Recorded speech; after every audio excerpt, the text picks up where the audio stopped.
ha solicitado justamente la suspensión de las clases presenciales, ¿no? Que se retome la virtualidad, teniendo en cuenta la suba de contagios.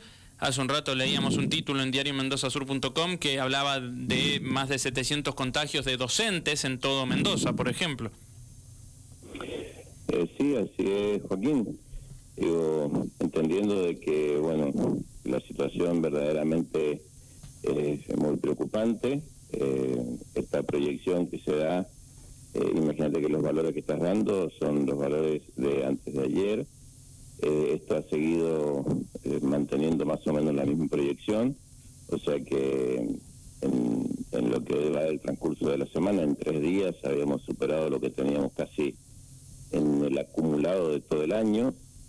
Y bueno, verdaderamente estos datos son muy preocupantes, entendiendo de que justamente no es el hecho de que la escuela sea la razón por la cual hayan aumentado los casos, sino que desgraciadamente en la escuela es el lugar propicio para que esto se desencadene de manera, incontrolable. Uh-huh.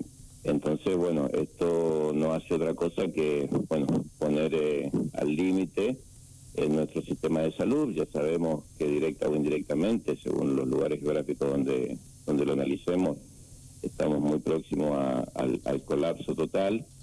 Y bueno, es justamente por estas razones que entendemos que la alternativa de volver nuevamente a la instancia de la virtualidad nos llevaría a poder mantener un tiempo más prolongado esta proyección, ¿no? O sea, uh-huh, mantenernos sin llegar al colapso total, ¿no?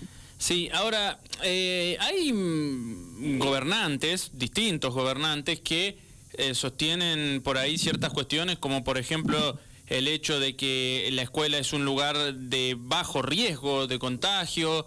Eso lo manifestó el mismo presidente de la Nación, por ejemplo. El gobernador ayer de Mendoza, Suárez, que decía que que los chicos necesitan ir a la escuela, y también daba a entender que no había riesgo, sino que el riesgo está en las fiestas clandestinas, donde hay eventos así en un número muy importante. ¿Qué les contestarían ustedes a ellos si tuviesen que, o no contestar, sino intercambiar opiniones, ¿no? De argumentar por qué ustedes consideran, además de lo que decía recién, que hay que volver a la virtualidad? Mira, acá hay varios aspectos. Creo que nadie está en contra o puede hacer un análisis en contra de entender que la presencialidad, que los alumnos deben estar en las escuelas, que los docentes quieren estar en las escuelas, que los papás quieren que los alumnos estén en las escuelas. Esa es, en el ámbito de la voluntad, del deseo, de lo que uno le gustaría y cómo debieran ser las cosas. Después está el nivel de infraestructura que no acompaña, está el nivel de transporte que no acompaña, está el nivel de irresponsabilidad, por parte o criterios que podemos estar de acuerdo o no, pero analizamos y entendemos y manifestamos que no estamos de acuerdo, por ejemplo, en algunos criterios de evaluación. Puntualmente, al momento de haber vacunado sectores de riesgo al interior de las escuelas, si había prioridad. La prioridad no es el supervisor de la escuela o no es el director general de la escuela. La prioridad es el celador de la escuela. Cada una de las escuelas debiera tener garantizado al personal de mayor riesgo de exposición, que es el celador de cada una de las escuelas. Uh-huh. Ese celador estuvo el año pasado, que ese celador sigue estando este año, y que atiende a las personas, toma la temperatura a la entrada, hace los servicios de higiene en general, que se han aumentado de 8 a 12 veces, porque el protocolo dice que tiene que tener otra frecuencia de limpiezas. Y bueno, ya ese personal que mayor exposición tiene este gobierno no le dio prioridad a la vacunación, por mencionar que alguna de ellas. Sí, o sea, el transporte Joaquín, es otro. Sí, antes de ir al transporte, dijo Rafael Membrive, ¿no?, secretario general del SUT en San Rafael, lo que decía de la vacunación, usted, bueno, considera entonces que el gobierno provincial, en este caso, digo, estableció mal los criterios de a quién había que vacunar prioritariamente en el ámbito educativo. Sí, por supuesto. De hecho, tenemos ejemplos de que hay docentes de escuelas especiales. Yo doy el ejemplo de la escuela Chimeno Codó, es una escuela que atiende la discapacidad diferente y todavía aún no se han vacunado. Entonces, me parece que estas cosas, cuando una cosa es la manifestación, y siempre lo digo, en la retórica, en la palabra, en lo que me gustaría hacer, y otra cosa es la realidad. La realidad me dice a mí que todavía no se han terminado de vacunar docentes que trabajan en escuelas especiales. La realidad me dice a mí que la prioridad se la ha dado sobre el equipo de gestión, que muchas veces, y la mayoría de las veces, tiene la misma exposición que cualquier otro docente, pero no tan amplia exposición como un celador de una escuela. La prioridad, justamente, atendemos a que tiene que también pensarse en quienes trabajan con adultos y quienes trabajan en escuela media, porque justamente son los profesores taxis. Vos sabés que un docente que tiene un cargo asiste a la escuela, al establecimiento, y se mantiene en esa población escolar durante todo el día. Un profe de media se traslada a 2, 3, 5 escuelas, y un profe que tiene características de atención en algunas disciplinas en la escuela primaria, un profe de inglés, se traslada a 7, 8, 9 escuelas. Entonces, no ha habido una prioridad coherente, y es que teníamos que definir prioridades, y bueno, esto es lo que nos está llevando al colapso que estamos teniendo. Bien, bueno, a ver, siguiendo con este tema, la subsecretaria de Educación, Graciela Orelogio, dijo que los chicos tienen que seguir yendo a la escuela, entre otros motivos, porque si se suspenden las clases, los chicos, en vez de ir a la escuela, van a un club, siguen teniendo una reunión social y los contagios se producen en otro lado, porque inclusive se respetan menos las normas sanitarias. Le traslado, insisto, lo que dijo la subsecretaria de Educación, Graciela Orelogio, ¿no? No sé usted cómo ve esta declaración puntual que yo le estoy diciendo. Sí, digo, yo soy un convencido de que ninguna decisión que se tome detrás de un escritorio alejada de la realidad puede dar soluciones a la distancia, a situaciones muy particulares en la diversa geografía que tenemos, si analizamos puntualmente la provincia de Mendoza. Entonces, ¿qué sucede? Todas estas decisiones, ¿me entendés?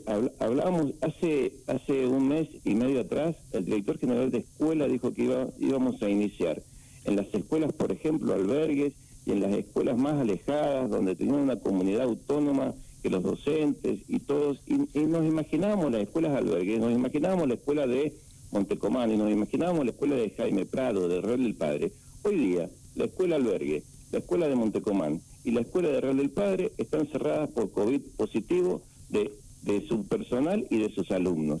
Entonces, la teoría, digo, no condice con la realidad. Nosotros, esto tiene que ver con esto de que el virus circula, con esto de que no está garantizado el control en la detección en el punto inicial. ¿Por qué te digo esto? Porque nosotros tenemos un docente, sí, que tiene vínculo estrecho. Joaquín tiene vínculo estrecho porque estuvo con su compañera de trabajo hoy día y tiene que tener clase esta tarde. Pero si avisa, no hay una protección en cuanto a que avise a la escuela de que tiene un vínculo estrecho y tiene miedo no solamente de perder su día de trabajo, sino de perder el 10% de su sueldo, que es el ítem aula. Entonces, ¿qué hace Joaquín? Hasta que su compañera de trabajo no tenga el positivo, no le avisa a la escuela. Y fue a la escuela de Gus, de Montecomán, de Jaime Prado, de donde sea, esta noche. Mañana le avisan, mañana contagió a los alumnos de Gus, de Jaime Prado. Digo, esta es la realidad. En la provincia de Mendoza tenemos un sistema perverso y tenemos un ítem aula que vinieron a poner justicia, según dijo Cornejo, ¿entendés? Que no está haciendo otra cosa que lleve a los docentes a trabajar a las escuelas estando con sospecha de tener COVID positivo. Esta es la realidad. Claro, a ver, es clarísimo lo que dijo, ¿no? Pero usted lo que dice es, y en cierta manera lo voy a repetir, pero para que la gente del otro lado tome dimensión de que es cierto, muchos casos son lo que usted dice, ¿no? Porque digo, claro, un docente falta, le descuentan el 10%, pero, a ver, termina yendo a trabajar enfermo hasta que no se termina de descubrir al 100% un caso de COVID. Y comienza la cadena. Y claro, y en el medio va contagiando al resto. Eso es básicamente lo que ha manifestado, producto de no faltar y no perder parte del salario, ¿no? Es así, Joaquín, es así. Porque yo tengo la cobertura por un artículo que se implementa, ¿me entendés? Pero cuando tenga el certificado de COVID positivo. Pero vos sabés que antes del certificado de COVID positivo, yo estoy 2 días previos mínimo teniendo síntomas y teniendo un diagnóstico que todavía no está efectivamente dado a través de un hisopado, por ejemplo, de un PCR. Entonces, esta es la realidad. Esto es lo que nos está sucediendo.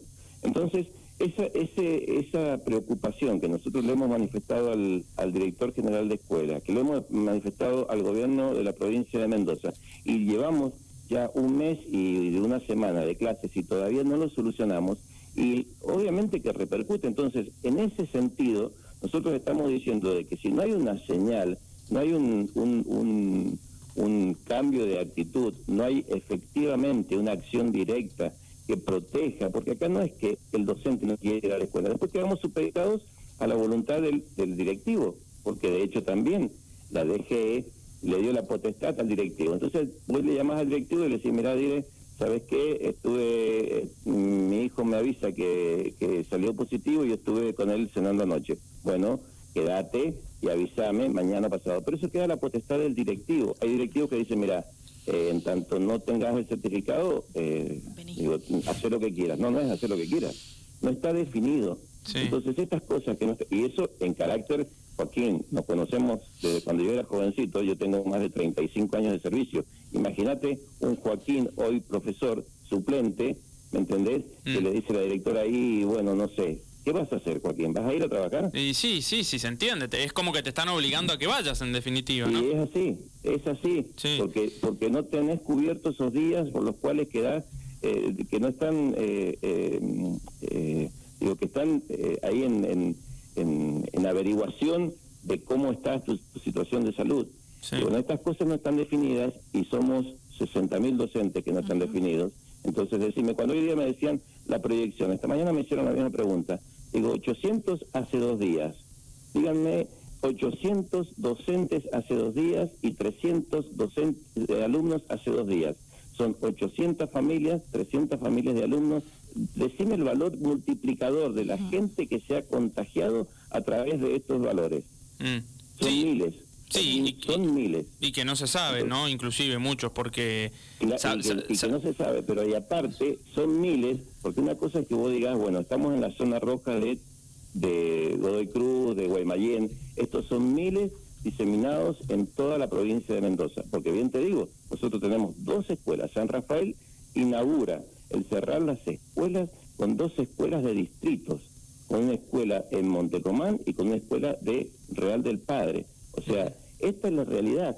Después, lo que te digan, lo que diga la diputada o lo que diga el director general de escuela, pura palabra. Yo te transmito la realidad y hago lectura de la realidad que siempre supera, te digo, pero altísimamente la ficción, ¿no? Exacto.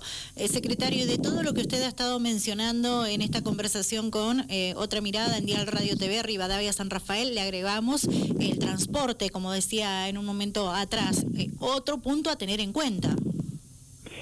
Fuertemente. Nosotros, el transporte cuando se inició, para nosotros, digo, no porque el análisis es propio y esto es una cuestión es porque lo manifestaban nuestros trabajadores. El transporte no es menor en las condiciones solamente de llevar o de transportar a los docentes, a los celadores, sino también a los alumnos. O sea, en muchos lugares, si no fuera por el transporte, quedarían totalmente aislados de inclusive la concurrencia de los alumnos. Y esto nos llamó mucho poderosamente o fuertemente la atención cuando entendíamos, y nosotros, hasta que no nos informaron nuestros asesores letrados, en el sentido de que cuando hablabas del 80% de la capacidad, digo, es como si nos miramos en un espacio. Si vos me decís en la radio, ahí mirás a tu alrededor, es decir, solamente podemos atender el 80% de capacidad. Bueno, está lo que podemos tener como condición de habitabilidad, el 80% de eso. Adentro de un colectivo nos imaginábamos el 80%. En diciembre del año pasado sale este decreto por parte del gobernador de la provincia, donde el 80%, a su entender, es los asientos llenos más 20 personas paradas arriba. Digo, verdaderamente, esto no es otra cosa. No, primero que va muy fuera del sentido común, está claro. El sentido común habla que en colectivos de media y larga distancia no puede ir gente parada. Estamos exigiendo por condiciones de seguridad que cada uno haga uso del cinturón de seguridad y llevamos gente parada de aquí a Malargüe, de aquí a Alvear, de aquí a no sé, a Eugenio Bustos.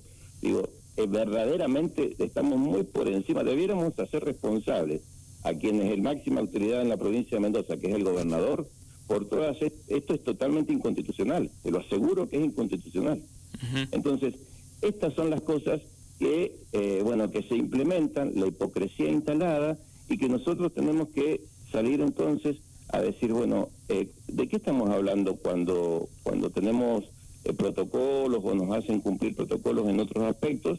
Que las escuelas lo están sosteniendo desde las escuelas, desde la comunidad educativa, desde sus docentes, celadores, papás, cooperadoras, están sosteniendo todo lo que tiene que ver con el recurso puesto al servicio de lo que debería haberse hecho el Estado. A eso le agregás que no nos cuidan. El eslogan a partir de ayer es Suárez no nos cuida, Suárez no nos cuida, porque en realidad si Suárez tuviera que ir a trabajar todos los días en colectivo, y él vería que es el aspecto más importante que hay que tener en cuenta, y está exponiendo a muchísimas personas al transporte público en estas condiciones.